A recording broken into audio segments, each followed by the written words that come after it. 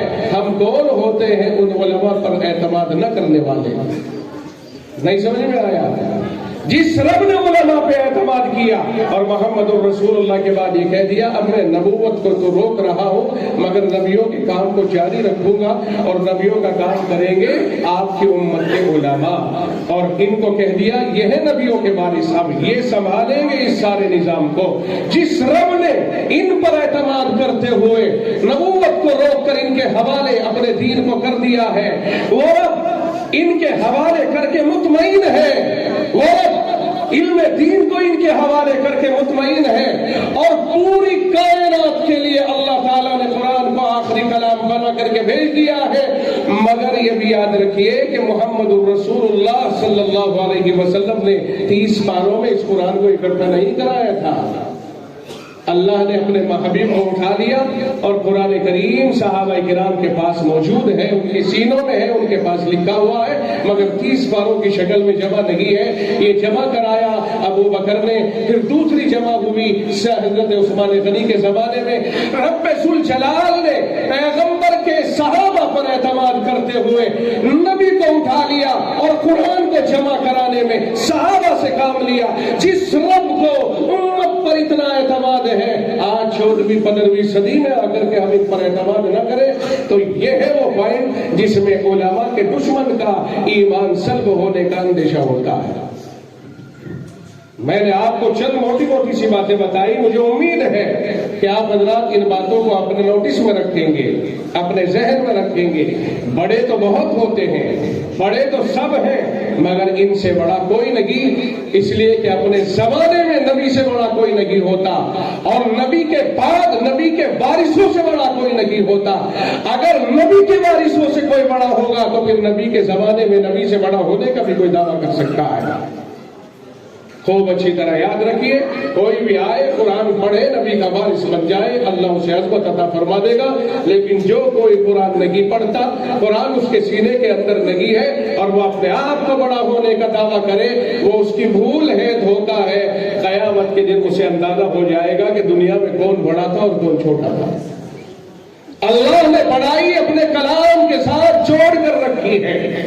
جو آدمی رب کے کلام سے جڑے گا وہی بڑا ہو جائے گا. کیا وجہ ہے؟ اگر کاغذ رب کے کلام سے جڑ کر کے اتنا بلند ہو سکتا ہے کہ پھر اسے بغیر وضو کے چھونا جائز نہیں ہوتا ہے تو کلام الہی سے جڑنے والا انسان بھی بلند مقام ہو جائے گا، پھر اس کے برابر کوئی نہیں ہو سکتا. اور یہی وجہ ہے کہ قرآن پڑھا ہوا جو نہ ہو وہ نماز نہیں پڑھا سکتا ہے. یا پڑھا سکتا ہے؟ ایمانداری سے بتاؤ. چاہے وہ دنیاوی اعتبار سے کتنا ہی اونچے مقام پر ہو لیکن اگر قرآن نہیں پڑھا ہوا ہے تو کیا نماز پڑھا دے گا؟ نہیں پڑھا پاتا. نماز سب سے بڑی عبادت ہے، اسے وہی ادا کرائے گا جس کے دل میں اللہ نے قرآن کو رکھا ہوگا.